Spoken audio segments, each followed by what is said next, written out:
S Hare Krishna. ಎಲ್ಲರಿಗೂ ಸ್ವಾಗತ. ಶ್ರೀಮದ್ ಭಾಗವತಂ ಮೊದಲನೇ ಸ್ಕಂದ 17ನೇ ಅಧ್ಯಾಯ ಶ್ಲೋಕ 36. ಕಲಿ ಉವಾಚ ಯತ್ರ ಕ್ವಾ ವಾ ಅತಾವಸ್ಯಾಮಿ ಸಾರ್ವಭೌಮ ತವ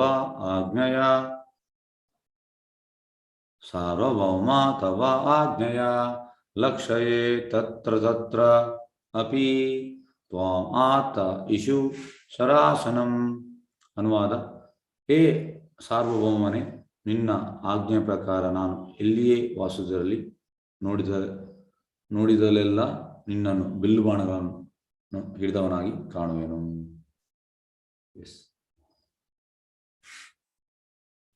ಅಂದ್ರೆ ಕಲಿ ಹೇಳುವಂಥದ್ದು ಯಾರಿಗೆ? ಪರೀಕ್ಷಿತ್ ಮಹಾರಾಜ್. ನಾನು ಎಲ್ಲೇ ವಾದಿಸಿದ್ರೆ ನೀನು ಬಿಲ್ಲು ಬಾಣ ಹಿಡಿದವನಾಗಿ ಕಾಣಿದೆ. ಅಂದರೆ ಅವನಿಗೆ ಟೋಟಲ್ ಹೆದರಿಕೆ ಉಂಟು ನೋಡಿ. ಅದಕ್ಕೆ ಹೇಳುವಂಥದ್ದು, ಒಳ್ಳೆ ಒಂದು ರಾಜ ಇದ್ರೆ ಅಲ್ಲಿ ಕೆಟ್ಟವರು ಹೆದರ್ತಾರೆ. ಅದು ಬರ್ತದೆ, ಆಬ್ವಿಯಸ್ ಬರ್ತದೆ ಹೆದರಿಗೆ. ಈಗೆಂತ ಆಗಿದೆ ಅಂದ್ರೆ ಎಲ್ಲರೂ ಒಂದೇ,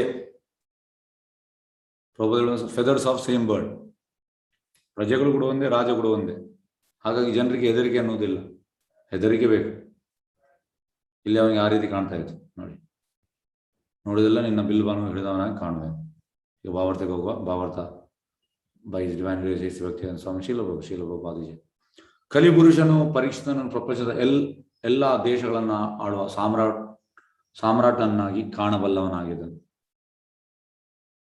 ಎಲ್ಲ ದೇಶಗಳನ್ನು ಆಡುವ ಕಾಲಿ ಅಂತ ಹೇಳುವಂಥದ್ದು ನಮ್ದು ಭಾರತ. ಈಗ ನಾವು ಹೆಚ್ಚಿನವರು ನಮ್ದು ಭಾರತ ಇಲ್ಲ. ಪರೀಕ್ಷೆ ಮಾರ ಹೇಗೆ ರೂಲಿಂಗ್ ಹೇಗಿತ್ತು ಅಂದ್ರೆ ಇಡೀ ವರ್ಲ್ಡ್ ಅನ್ನು ರೂಲ್ ಮಾಡ್ತಾ ಇತ್ತು. ಮತ್ತೆ ಅಂತ ಎಂತ ಹೇಳುವಂಥದ್ದು ರಾಜಋಷಿಗಳಿಗೆ ಆಗ್ತಿತ್ತು ಅದು. ಈಗ ಅದು ಒಂದು ಸಣ್ಣ ಒಂದು ಈ ಕಾರ್ಪೊರೇಷನ್ ಅನ್ನು ಅವನಿಗೆ ಸರಿಯಾಗಿ ನೋಡ್ಲಿಕ್ಕೆ ಆಗುದಿಲ್ಲ, ಕಾರ್ಪೊರೇಟರಿಗೆ. ಯಾಕೆಂದ್ರೆ ಟ್ರೈನಿಂಗ್ ಇಲ್ಲ. ಟ್ರೈನಿಂಗ್ ಇದ್ರೆ ನೀವು ಎಲ್ಲವನ್ನು ನೋಡ್ಬೋದು. ಅದಕ್ಕೆ ಒಂದು ಕೃಷ್ಣ ಸೆಂಟರ್ ಅಲ್ಲಿ ಇದ್ರೆ ಆರಾಮ್ಸೆ ಎಲ್ಲರೂ ಕಾರ್ಪೊರೇಷನ್ ಮೂಡಲ್ಲಿ ಇರ್ತಾರೆ, ಆಗ ನೋಡ್ಬೋದು. ಈಗ ಅಂತ ಸೆಂಟರ್ ಇಲ್ಲ, ಹಾಗಾಗಿ ಈ ರೀತಿ ಸಮಸ್ಯೆ ಆಗಿದೆ. ಅವನು ಎಲ್ಲಿಯೇ ವಾಸ ಮಾಡಿದರೂ ಪರೀಕ್ಷಿತನ ಅದೇ ಭಾವವನ್ನು ಕಾಣಬೇಕಾಗಿತ್ತು. ಹಾಗಾಗಿ ಅವನಿಗೆ ಇದು ಅಲ್ಲಿಂದ ತಪ್ಪಿಸಿ ಹೋಗಿ ಇನ್ನೊಂದು ಕಡೆಗೂ ಇಲ್ಲ. ಅದರ ಅರ್ಥ ಎಂತ ಅಂದ್ರೆ ಯಾವ ಮೂಲೆಗೆ ಹೋದ್ರೂ ಕೂಡ ಪರೀಕ್ಷೆ ಮಾಡೋದು ಬಿಡುವುದಿಲ್ಲ, ಮೋಸಗಾರವನ್ನು ಬಿಡುವುದಿಲ್ಲ ಪರೀಕ್ಷೆ ಮಹಾರಾಜ. ಹಾಗಾಗಿ ಅವ ಯಾವ ಮೂಲೆಗೆ ಹೋದ್ರೂ ಕೂಡ ಅವನಿಗೆ ಪರೀಕ್ಷೆ ಮಹಾರಾಜ ಕಾಣುವಂಥದ್ದು. ಕಲಿಪುರುಷನು ದುಷ್ಕಾರ್ಯಕ್ಕಾಗಿ ಇರುವಂಥವನು. ಕಲಿಯುಗದಲ್ಲಿ ಕಲಿಪುರುಷ ಇದ್ದಾನೆ, ಇದರಲ್ಲಿ ಯಾವುದೇ ದುಷ್ಕಾರ್ಯ. ಪರೀಕ್ಷಿತ ಮಹಾರಾಜನ ವ್ಯಕ್ತಿತ್ವವು ಎಲ್ಲ ಬಗೆಯ ಕಿಡಿಗೇಡಿಗಳನ್ನು ಮುಖ್ಯವಾಗಿ ಕಲಿಪುರುಷನನ್ನು ಸೋಲಿಸುವುದು ಆಗಿದೆ. ಇದು ಅವನ ವ್ಯಕ್ತಿತ್ವ. ಯಾವುದು? ಪರೀಕ್ಷಿತ್ ಮಹಾರಾಜ. ಇದು ಎಂಥ ವ್ಯಕ್ತಿತ್ವ, ಅವನ ಪರ್ಸನಾಲಿಟಿ ಅಂತ ಅಂದ್ರೆ ಇಂಥ ಕಲಿಪುರುಷನನ್ನು ಎಲ್ಲರನ್ನು ಧ್ವಂಸ ಮಾಡುವಂಥದ್ದು ಅವನ ವ್ಯಕ್ತಿತ್ವ. ಅವನಿಗೆ ಎಂತ ಹೇಳೋದು, is Born for that. Prabhupada ಹೇಳ್ತಾರೆ, ಪರೀಕ್ಷಿತ್ ಮಹಾರಾಜ್ ಹುಟ್ಟಿದೆ ಅದಕ್ಕೆ. ಯಾಕೆ ಅಂದ್ರೆ ಕೃಷ್ಣ ಅವನನ್ನು ಬಚಾವ್ ಮಾಡಿದ ಅಂದ್ರೆ ಎಂಥದ್ದು ಇರ್ಬೇಕು ರೀಸನ್. ಇಲ್ಲ ಕೃಷ್ಣ ಯಾಕೆ ಅವನನ್ನು ಬಚಾವ್ ಮಾಡ್ತಾನೆ?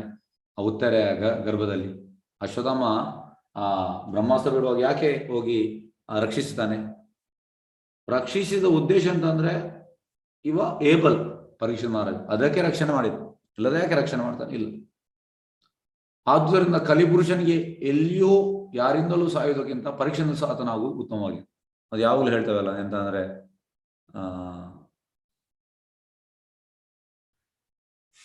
ಸಾಯುದಿದ್ರೆ ಯಾವಾಗ್ಲೂ ನಾವು ಶ್ರೇಷ್ಠರಿಂದ ಸಾಯ್ಬೇಕಂತ, ಮಾಮೂಲಿ ಚಾಲಿಬೀಲಿಯಿಂದ ಸಾಯಬಾರ್ದಂತ. ಹಾಗಾಗಿ ಪರೀಕ್ಷಿತ್ ಮಹಾರಾಜ್ ಒಬ್ಬ ಶ್ರೇಷ್ಠ ರಾಜ, ಪಾಂಡವರ ಮೊಮ್ಮಗ, ಮತ್ತೆ ಕೃಷ್ಣ ಅವನನ್ನು ರಕ್ಷಣೆ ಮಾಡಿದ್ದಾನೆ. ಈ ರೀತಿ ಎಲ್ಲ ನೀವು ಸೈನ್ ನೋಡುದಾದ್ರೆ ಪರೀಕ್ಷಿತ್ ಮಹಾರಾಜ್ ಶ್ರೇಷ್ಠ. ಹಾಗಾಗಿ ಸಾಯುವುದಿದ್ರೆ ಕಲಿ ಅವನಿಂದ ಸಾಯಲಿ, ಹತನಾಗುವುದಿಲ್ಲ, ಸೋಲುವುದಿಲ್ಲ. ಎಸ್, ಅದು ಉತ್ತಮ. ಹೇಗಿದ್ದರೂ ಕಲಿಪುರುಷನು ರಾಜನನ್ನು ಮೊರೆ ಹೊಕ್ಕ ವ್ಯಕ್ತಿಯಾಗಿದೆ. ಆದ್ದರಿಂದ ಅವಶ್ಯವಾದನ್ನು ಮಾಡುವುದು ರಾಜನಿಗೆ ಬಿಟ್ಟ ವಿಷವಾಗಿತ್ತು ನೋಡಿ.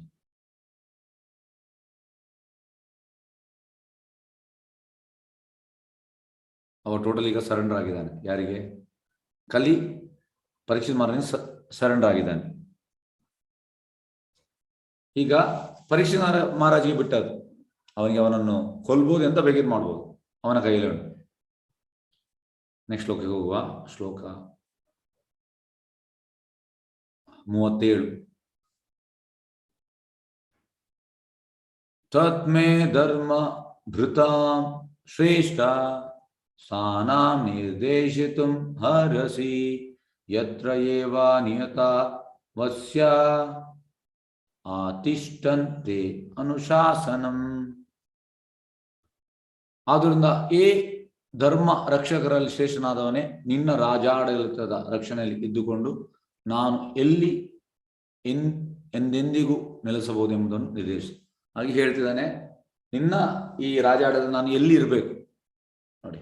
ಕಲಿಗೆ ಹೇಳ್ತಿದ್ದಾನೆ ಎಲ್ಲಿ ಇರಬೇಕು, ನೀನೇ ನನಗೆ ನಿರ್ದೇಶಿಸು ಅಂತ ಹೇಳಿ. ಈಗ ಭಾವಾರ್ಥಕ್ಕೆ ಹೋಗುವ. ಭಾವಾರ್ಥ ಭಕ್ತಿ ಸಂಶೀಲಪಾದಿಗೆ ಕಲಿಪುರುಷನು ಪರೀಕ್ಷಿತ್ ಮಹಾರಾಜನನ್ನು ಧರ್ಮ ರಕ್ಷಕರಲ್ಲಿ ಶ್ರೇಷ್ಠನೆಂದು ಸಂಬೋಧಿಸಲು ಕಾರಣವೇನೆಂದರೆ, ರಾಜನು ತನ್ನ ಮೊರಹೊಕ್ಕವರನ್ನು ಕೊಲ್ಲುವುದರಿಂದ ದೂರವಾಗಿದ್ದಾನೆ ನೋಡಿ. ಯಾರಾದರೂ ಸರೆಂಡರ್ ಆದ್ರೆ ಮತ್ತೆ ಅವನನ್ನು ಕೊಲ್ಲಿಗೆ ಇಲ್ಲ. ಹಾಗಾಗಿ ಅಲ್ಲಿ ಇವನನ್ನು ಕಲಿಪುರುಷನನ್ನು ಧರ್ಮ ರಕ್ಷಕ ಅಂತ ಹೇಳ್ತಿದ್ದಾನೆ.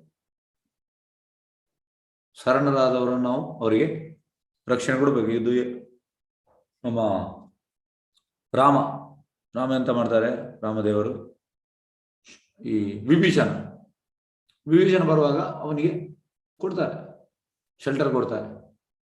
ಹಾಗಾಗಿ ಪ್ರಭುದಲ್ಲಿ ಇವನ್ ದೋ ಈಸ್ ಫ್ರಮ್ ಎನಿಮಿ ಕ್ಯಾಂಪ್, ಅದನ್ನು ನೋಡುದಿಲ್ಲ, ಅವನಿಗೆ ಶೆಲ್ಟರ್ ಕೊಡ್ತಾರೆ. ಹಾಗಾಗಿ ಇದು ಕ್ವಾಲಿಟಿ ಅಂದ್ರೆ ರಾಜಋಷಿ ಅಂದ್ರೆ ಒಳ್ಳೆ ರಾಜನ ಕ್ವಾಲಿಟಿ ಅಂದ್ರೆ ಯಾರಾದ್ರೂ ಶರಣಾಗತಿ ಆದ್ರೆ ಅವನಿಗೆ ಕೊಡ್ಬೇಕು, ಅವನಿಗೆ ಪ್ರೊಟೆಕ್ಷನ್ ಕೊಡ್ಬೇಕು. ಶರಣಾಗತನು ಶತ್ರುವಾಗಿದ್ದರೂ ಅವನಿಗೆ ಪೂರ್ಣ ರಕ್ಷಣೆಯನ್ನು ಕೊಡಬೇಕು ನೋಡಿ. ಶತ್ರುವಾಗಿದ್ರು ಕೂಡ ಕೊಡ್ಬೇಕು, ಅದೇ ಧರ್ಮತತ್ವವಾಗಿದೆ.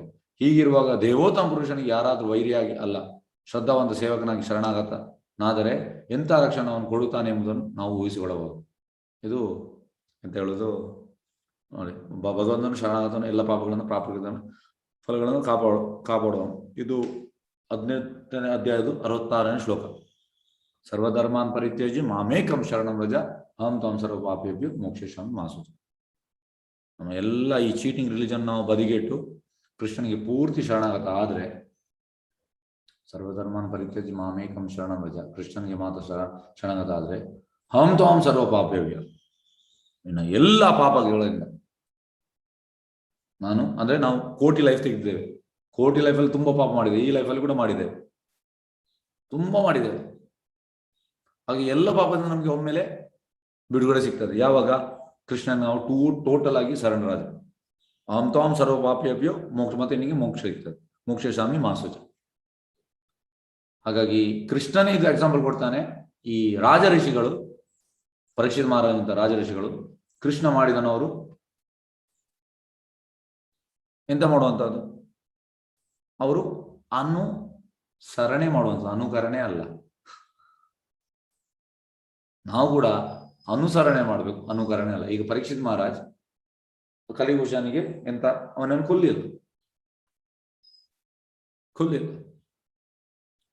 ಕೃಷ್ಣ ಕೂಡ ಹೇಳ್ತಾನೆ ಭಗವದ್ಗೀತೆಯಲ್ಲಿ, ಸರ್ವಧರ್ಮ ಪರಿತ್ಯಜ್ಯ ನೀವು ಶರಣಾಗತ, ಅದನ್ನೇ ಫಾಲೋ ಮಾಡುವುದು. ಇದಕ್ಕೆ ಹೇಳುವುದು ಅನುಸರಣೆ, ಅನುಕರಣೆ ಅಲ್ಲ. ಅನುಕರಣೆ ಅಂದ್ರೆ ಕೃಷ್ಣ ಗೋವರ್ಧನ ಬೆಟ್ಟ ಎತ್ತಿದ್ದಾನೆ, ಪರೀಕ್ಷಿತ್ ಮಹಾರಾಜ ಎತ್ತಿದ್ದಾನ? ಇಲ್ಲ. ಕೃಷ್ಣ ಈ 16,108 ಗೋಪಿಗೆಯರ ಮದುವೆ ಆಗಿದ್ದಾನೆ, ಇವ ಪರೀಕ್ಷಿತ್ ಮಹಾರಾಜ ಆಗಿದ್ದಾನೆ? ಇಲ್ಲ. ಹಾಗಾಗಿ ನಾವು ಅನುಸರಣೆ ಮಾಡಬೇಕು ಹೊರತು ಅನುಕರಣೆ ಅಲ್ಲ. ಅನುಕರಣೆ ಡೇಂಜರಸ್. ಹಾಗೆ ಈ ಪಾಯಿಂಟ್ ನಾವು ಇಲ್ಲಿಂದ ತಿಳಿಯಬೇಕಾದ ವಿಷಯ. ಹಾಗಾಗಿ ಈ ಶುದ್ಧ ಭಕ್ತರು ಕೃಷ್ಣ ಹೇಳಿದಾಗೆ ಮಾಡುವಂಥದ್ದು, ಕೃಷ್ಣ ಕೊಟ್ಟ ರೂಲ್ಸ್ ರೆಗ್ಯುಲೇಷನ್ ಫಾಲೋ ಮಾಡುವಂಥದ್ದು, ಕೃಷ್ಣ ಭಗವದ್ಗೀತೆ ಎಂತ ಹೇಳಿದ್ದಾನೆ ಅದನ್ನು ಫಾಲೋ ಮಾಡುವಂಥದ್ದು ಈ ಶುದ್ಧ ಭಕ್ತರ ಗುಣಗಳು. ಎಸ್, ಕೃಷ್ಣ ಚೈತನ್ಯ.